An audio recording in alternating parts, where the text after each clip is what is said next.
Johnny Mac with your daily comedy news. Jimmy Kimmel joked about losing the Emmy again. John Oliver beat us for like the 485th time in a row. Congratulations to John, but I'll tell you something. Even though we didn't win last night, it was an honor just to get COVID from those who did. Kimmel added, as they all are nowadays, this was the lowest rated Emmy show ever. Only 5.92 million people watched the show on NBC, but that's not the whole story. It's not fair. It was also on Peacock, so when you add in the people who streamed it there, it's still 5.92 million people. Hey, Louis C.K., I think he might not be canceled because he's playing Madison Square Garden. When you're canceled, I don't think you get to play that date, you know? He announced a new tour. This fall, he's touring Europe and Australia, but he announced a sale yesterday morning. There's already a pre-sale. You want the code? I'll give you the code in a second. Grab a pen, take out your phone. Well, I guess if you listen to me, your phone's already out. Well, get ready. I'll give you the code in a second. The tour opens January 4th in San Francisco and goes all the way until January 28th in New York City at the Madison Square Garden. You want that code? LCKIZ back. So it's sort of like Louis C.K. is back, but there's a Z in there. LCKIZBACK. Danny DeVito says we're getting another season of It's Always Sunny in Philadelphia. That's great. I'm obsessed with that show. Now, earlier in the year, Charlie Day had suggested that season 16 could be the show's last. DeVito did not comment on that, but Danny says season 16 will start filming this winter and will likely air in the fall. Patton Oswalt has a new special coming to Netflix September 20th. Patton Oswalt's special is called We All Scream. He jokes about his broken foot. He said, I broke my foot. I slipped off a curb like someone's aunt who saw a bird. In my 20s, I'd walk into propellers and put some Bactine on it. I was fine. Now if a pine cone feels near me, my spine implodes. Patton Oswalt, We All Scream, Netflix. 2 new specials on Hulu today. The FX channel on Hulu. They have released Kate Berlant and Byron Bowers' new specials. Kate Berlant, Cinnamon in the Wind. Berlant analyzes her own need to perform as well as her connection to the room. She's currently getting a lot of buzz for her current show, Kate, so you might want to check that one out. Although, Thursday Night Football tonight, you know, guys, I can't watch comedy specials every night. I did watch Jo Koy. We're going to talk about that in a second. Bo Burnham directed Kate Berlant's special, filmed in 2019. Byron Bowers' special has a title that I shall not say, but it's something along the lines of Byron Bowers' Special N-Word. Bowers talks about his long journey to his first comedy special, the stigma of mental health, his schizophrenic father, and his feelings regarding his blackness. Todd Barry's in Dayton, Ohio tonight, and so are you, right? Cool, I'm glad you listen every day. Go see Todd at the Brightside Music and Event venue at 7 o'clock. Todd says he's a fan of stupid humor. I like a variety of comedy, highbrow stuff if it's not too pretentious. My cat makes me laugh. People on the street make me laugh. Before he became a comedian, he was a drummer. I've talked about that in the past. About once a year, he'll perform with the band Yo La Tengo. But he said, I'm not really a good drummer by any stretch. You'd say he seems to somewhat know what he's doing, but adds, I wouldn't recommend me to be your drummer. Barry said he's not really sure why he likes to do stand-up. I don't know, because sometimes I'm good at it. You do what you're good at. It's a fun way to make a living. He also does voice acting, appearing on Dr. Katz, Space Ghost Coast to Coast, and is part of the vast conspiracy known as Bob's Burgers. 2 questions. Have you ever seen Bob's Burgers? The answer is no. Have you ever met anyone who's seen Bob's Burgers? The answer is also no. We've dealt in that. I'm not getting into that today. Todd says, I love doing voices. It's kind of easy. You can kind of wear whatever you want. You don't have to look good or smell good. You can do it from home. Kind of like a podcast. I feel you, Todd. I actually have on a, quote, good t-shirt today. See, I've got like my sweaty t-shirts that I use when I go running or if I'm working on the pool and I don't mind those getting chlorine stains on it. This is my good t-shirt. Although I'm looking at my right shoulder, it is covered with dog hair. I'm going to have to change before I go out tonight. Rats. You can do it from home. They're pretty loose about the script. They let you mess around. Oftentimes, it's very quick, and I'm all for that. As I mentioned, I watched Jo Koy's special. I have talked about recently how I'm a little Jo Koy'd out. It's been a lot of Jo Koy this year. Remember, he was in love, his true love, Chelsea Handler, and then they broke up, and then he had the Easter Sunday movie, and then we heard us get a special, and now the special's out. So I watched it. I was pretty impressed.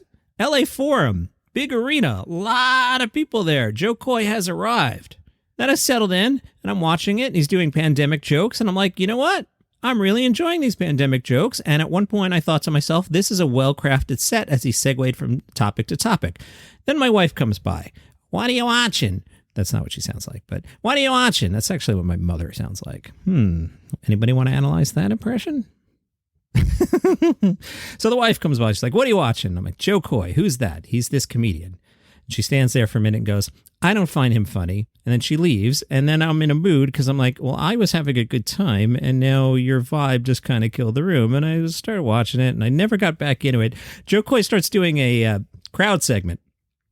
Is going back and forth with a couple, and it's a lot of fun, and and then it just doesn't end. It went way too long. I actually had to grab the remote and be like, I can't deal with this crowd segment anymore, Jo Koy. Get back to the act, skipped ahead, got into the next section. I'm like, oh, this is pretty good. And then that next section also went too long, so I bailed at around the 25-minute mark.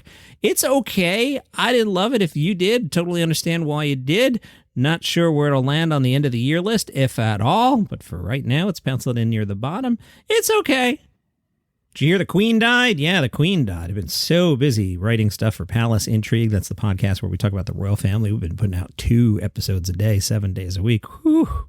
But boy, we're getting a lot of downloads. Palace Intrigue, wherever you get your shows. Vulture put out their list of comedians you should know. Jay McBride tells capital J jokes, as in setups and punchlines. She's a master in the ancient art of leading the audience down a path, then blindsiding them with a twist. Here's one example. My dad died around Christmas, which was tough. I didn't know what to ask for because I already got what I wanted. Ouch. A joke about her Irish Catholic upbringing plays like the Adirondack Trail. A long walk, but worth it. Okay, Vulture? My grandmother had 10 kids, 10, and she had 2 miscarriages, so she was pregnant 12 times in 16 years. She didn't have periods. She had commas. Good joke. Jay McBride is trans. I share that to set up this next joke, which is, I have an uncle who's a priest. He does not like this, points to herself. He does not like this at all. He said, I don't ever want to watch you do comedy because I don't want to listen to you talking about having sex with a man. So I just send him pictures. That's great. Jay McBride is fantastic. All right, best comedy advice, worst comedy advice. Best, don't be an a-hole. Really, you know how many a-holes there are in this business? There are a lot. Worst advice isn't really that simple, but comedy has so many gatekeepers, comedy club bookers, nightclub bookers, festivals. I was always told I had to do everything to impress the, quote, right people. After a while, I decided to do comedy for myself, and if those people aren't impressed, F them. Ironically, that's when good things started happening for me. If you aren't doing comedy for the love of writing and performing, you're in the wrong line of work. As mentioned earlier, hey FX, I can't watch 2 comedy specials tonight. There's football, Al Michaels, Chiefs Chargers. And Amazon has announced a new 30-minute NFL comedy show. Taran Killam is your host, the NFL Pylon. Each week, the NFL Pylon showcases funny and unexpected moments from across the league, from mic'd-up players during pregame warm-ups to post-game press conference one-liners. Everything from studio shows, social media, and fashion faux pas. A suit said, the NFL Pylon will give viewers an entertaining, fresh take on all the week's NFL action, led by Taran Killam. Will bring fans closer to the fun in and around the game so they can even enjoy more access to their favorite teams and players. Killam said, I'm so excited and grateful to help launch a show about 2 things I love, football and comedy. And then tagged it, I also like that I get all the boys spoilers I can handle. All right. And for the 37th anniversary of the Golden Girls TV debut, the National Comedy Center announced it has received rare artifacts, wardrobe, and awards from the estate of Betty White. They'll become part of the center's permanent archives. The collection features scripts hand-annotated by Betty White, plus several articles of Betty White's screen-used wardrobe, including a rose nylon sweater, an Elka tracksuit from Hot in Cleveland, and a gown Betty White herself wore at the 1986 Emmy Awards. A different suit said, Betty White has had a remarkable impact on the world of comedy. She brought laughter to millions and made it look effortless, when in fact, she was a true master of the art form. And that's your comedy news for today. Follow the show for free on Apple Podcasts or Spotify or wherever you get your shows, and I'll see you tomorrow